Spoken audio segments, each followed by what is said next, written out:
வணக்கம், என் பேர் Vasantha. Viewer service centre காஞ்சிபுரத்தில் ஜூனியர் வீவராக ஒர்க்கிங்கில் இருக்கேன். இங்கே காஞ்சிபுரத்தில் மல்பரி சில்க் தான் ஃபேமஸ்.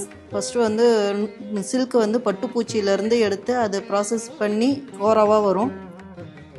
இந்த கோரா இப்படியே நம்ம சில்க் வியூ பண்ண முடியாது. இதை நம்ம வார்ப்பிங்கில் போட்டு ஒரு சீலைக்கு 50 இன்ச் தேவை. அந்த 50 இன்ச்சு 3 சீலை வார்ப்பு தான் இங்கே போடுறாங்க. 3 சீலைக்கு எத்தனை மீட்ரு தேவையோ அதை அளவை எடுத்து நம்ம வார்ப்பிங் பண்ணுவோம். வார்ப்பிங் பண்ணி முடித்ததுக்கு அப்புறமேட்டு நம்ம இதை டையிங்கில் கொடுக்கணும். டையிங்கில் கொடுக்கறதுக்கு முன்னாடி இந்த கோராவில் சாயம் ஏற்றுறதுக்கு முன்னாடி டீகம்மிங் பண்ணால் தான் இந்த கோரா சில்கில் சாயம் ஏறும். டையிங்கில் கொடுத்தோன்னே நம்மளுக்கு தேவையான கலரை நம்ம எந்த கலர் சூஸ் பண்ணுறோமோ அந்த கலர் நம்ம டையிங்கில் சொல்லிட்டோம்னா அவங்க போட்டு கொடுத்துருவாங்க. இங்கே கோர்வையில் நெய்கிறாங்க. மேக்ஸிமம் இங்கே கோர்வை தான் அதிகமாக யூஸ் பண்ணுறாங்க. கோர்வைங்கும்போது நம்மளுக்கு முந்தானிக்கும் பார்டருக்கும் ஒரே கலர் வரும். உடலுக்கு வேற ஒரு கலர் யூஸ் பண்ணுவாங்க. டையிங்லேருந்து வார்ப்பு வாங்கிட்டு வந்தோடனே நம்ம ஒவ்வொரு இதுலேயும் 2 ப்ளை இருக்கும். அது நம்ம அந்த 2 ப்ளையை வச்சு தான் அச்சியில் பாதி இலை இருக்கும். இந்தாண்டு பேக் சைடில் பாதி இலை இருக்கும். இந்த இலையும் நம்மளோட வார்ப்பு இலையும் எடுத்து ரெண்டையும் வச்சு ஒட்டுக்காக ஜாயின் பண்ணுவோம். இந்த மாதிரி ஒவ்வொரு இலையும் நம்ம ஜாயின் பண்ணிவிட்டு 50 இன்ச்சுக்கும் நம்ம ஜாயின் பண்ணி முடிக்கணும்.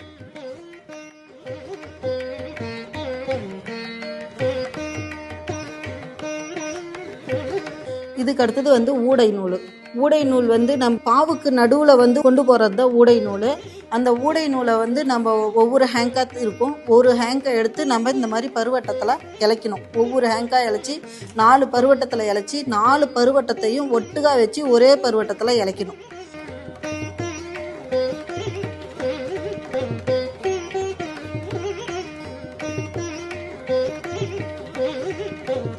அந்த ஒரே பருவட்டத்தில் இழைச்சதை நம்ம மறுபடியும் வச்சு தார் ஆட்டையில் இந்த மாதிரி தாராக நம்ம சுற்றணும். இந்த தார் சுற்றினதுக்கு அப்புறம் இந்த நாடாவில் போட்டு தறிக்கில் 2 பாவுக்கு இடையில் கொண்டு வரதுக்காக இந்த ஊடை பயன்படுது. இதோட நம்பர் 2022 டீனியர்.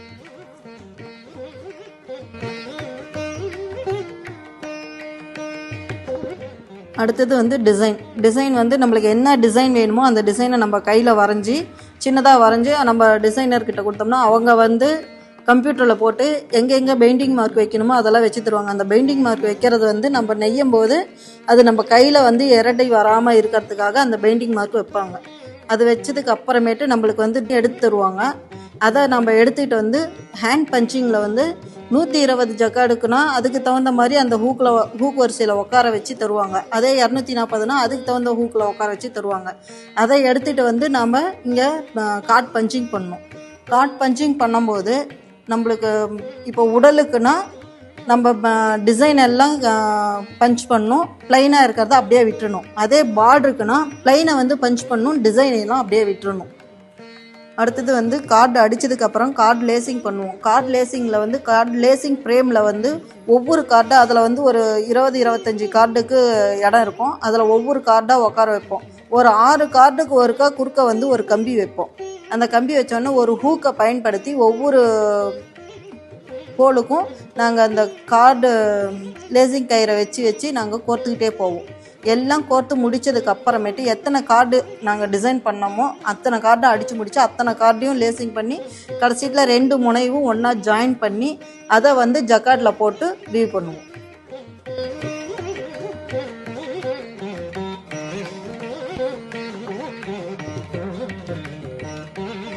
சேரீ வியூ பண்ணும்போது நம்ம ஃபஸ்ட்டு ப்ளைன் நெய்வோம். அதாவது ப்ளைன் புனியை மிதித்து 2 பாவுக்கும் நடுவில் ஒரு நாடாவை விட்டு இந்தாண்ட எடுக்கணும். அதே நம்ம ப்ளைனாக இருந்தால் ஃபுல்லாக போடுவோம். இங்கே கோர்வை நெய்யறதுனால பார்டருக்கு அதே கலர்லேயும் வைப்போம். அப்போ நம்ம இந்த பாடி முடிகிற இடத்துலையும் பார்டர் தொடங்குகிற இடத்துலையும் ஒரு இன்டர்லாக் மாதிரி வரும். அந்த லாக்கை வச்சு நம்ம நெசவு நெய்வோம்.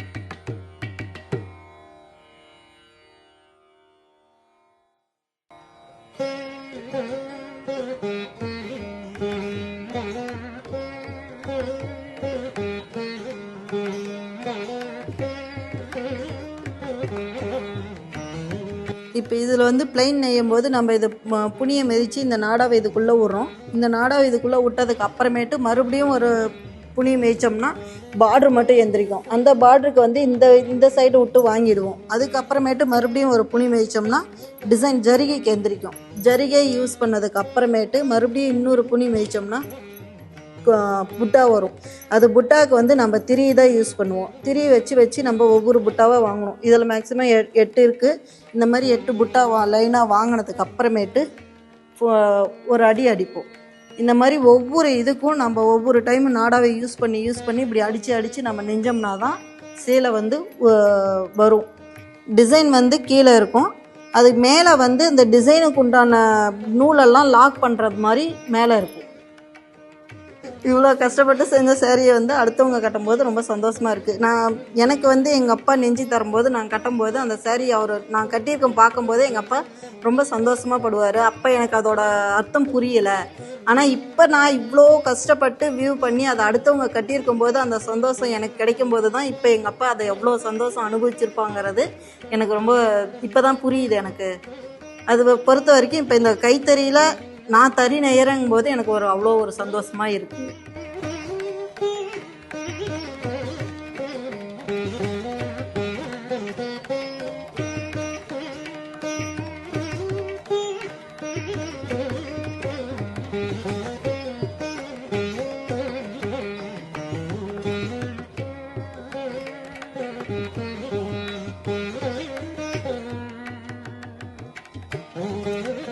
எல்லாருமே கைத்தறியை வாங்குங்க, கைத்தறியை வளர்த்து விடுங்க. நன்றி.